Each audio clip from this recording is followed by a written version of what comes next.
Assalamualaikum warahmatullahi wabarakatuh. Apa kabar sobat sekalian? Semoga baik-baik saja. Jumpa lagi di channel Dialgo. Kali ini kita akan membahas tips kesehatan yang ada di sekitar kita, yaitu kelanjutan tentang gagal ginjal misterius ya, yang sekarang memasuki fase-fase yang akut ya, yaitu angka kematian tinggi. Waspada gejala gagal ginjal akut berikut ini ya. Ya sobat sekalian, jadi angka kematian kasus gagal ginjal ini sangat mengkhawatirkan ya, dan ini terbilang sangat tinggi hingga total mencapai 48% dari total keseluruhan kasus ya. Nah, kita memang perlu mengetahui beberapa gejala gagal ginjal akut ini ya, untuk pencegahan dan untuk kewaspadaan ya, mulai dari fase awal hingga fase lebih parah ya. Jadi kalau kita melihat tingginya angka kematian gagal ginjal akut pada pasien anak di Indonesia itu ya, sangat mengkhawatirkan ya. Penyakit yang misterius ini menyerang ginjal ya. Kita tidak tahu awalnya bagaimana, apakah ini turunan ataupun sisa-sisa dari COVID ataupun yang lain. Jadi ginjal ini ya pusat metabolisme tubuh yang sangat penting ya sobat sekalian ya. Kerusakan pada ginjal itu akan turut berpengaruh terhadap organ-organ penting lain yang dimiliki tubuh manusia.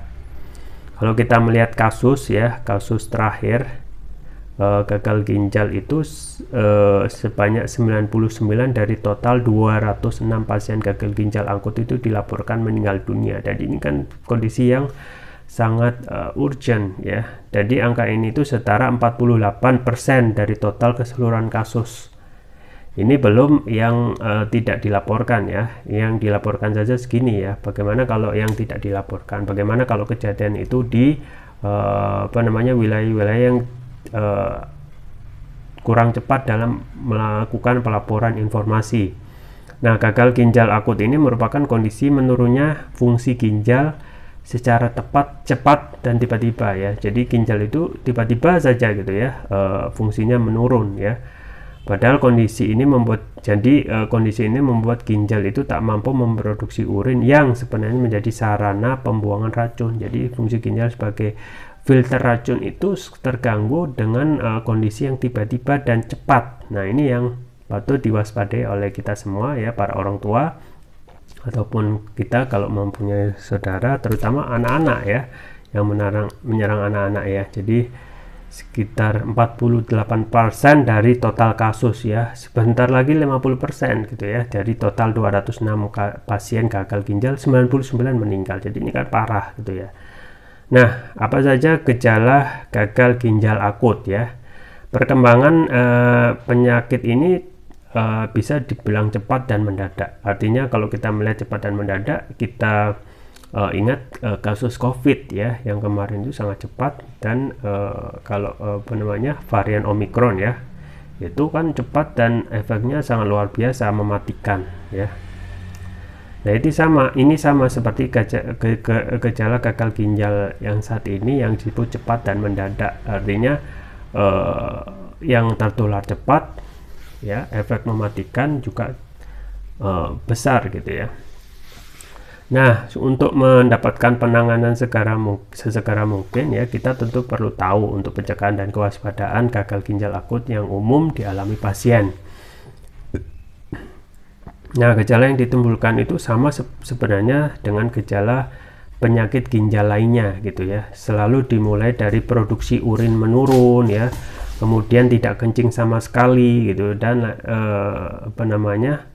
dan lain sebagainya gitu ya. Dan intinya ini ya, jadi produksi urin itu menurun ya, semulanya itu sering ya, ini sekarang jarang. Nah, apa saja tanda gagal ginjal akut itu ya?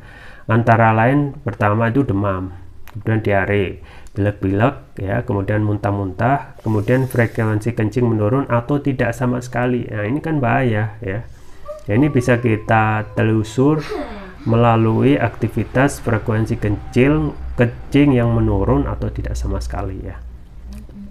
Nah, penting bagi orang tua untuk waspada kepada anak yang saat buang air kecil itu tidak terpantau lancar ya. Idealnya kan anak kecil itu sebanyak 5-6 kali dalam sehari atau sekitar 3-4 jam sekali ya. Begitu jumlah kencingnya berkurang, maka harus langsung dibawa ke dokter ya. Bisa jadi ini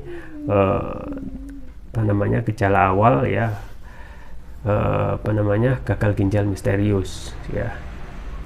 Nah, dalam kondisi yang lebih parah ada beberapa gejala lain yang akan muncul ya. Gejala ini biasanya terjadi saat penurunan fungsi ginjal yang telah mencapai 50% ya. Apa saja itu? Misalnya badan membengkak ya, nafas cepat dan dalam, kemudian gangguan elektrolit ya, kemudian kejang karena tekanan darah tinggi ya. Jadi itu ya sobat sekalian. Jadi saat ini yang kita khawatirkan adalah bagaimana itu ya kasus gagal ginjal misterius ini yang awalnya datang tiba-tiba ya, itu benar-benar harus ditangani dengan serius gitu ya. Di samping ya banyaknya kasus ya yang lain yang juga sama-sama akut ya. Misalnya sisa-sisa dari COVID-19 yang ada ya, itu masih sebagian wilayah itu masih angkanya ya cuma tidak signifikan tapi ada. Tetapi juga harus melihat bahwasanya gagal ginjal akut ini ya di Indonesia itu terbilang tinggi ya, dari 48% kasus. Dan ingat, ini bisa saja yang terlaporkan saja gitu, yang tidak terlaporkan bisa jadi juga banyak. Makanya kita dalam hal ini sebagai orang tua ya harus memperhatikan tanda-tanda ginjal ya. Ginjal yang fungsinya sangat urgent ya, sebagai satu metabolisme yang penting ya, fungsinya untuk menyaring racun ya. Itu bisa kita lihat dari produksi urin ya. Itu bisa dilihat saja kalau produksi urin atau kencingnya itu sudah menurun, itu bisa tanda-tanda, bisa langsung diperiksakan ya untuk pencegahan sebelum parah ya. Nah, tanda ginjal yang tadi ya memang harus diperhatikan. Misalnya sebenarnya ini gejala umum, misalnya demam, diare, batuk pilek, mual-muntah, dan frekuensi kencing menurun, itu yang harus diperhatikan.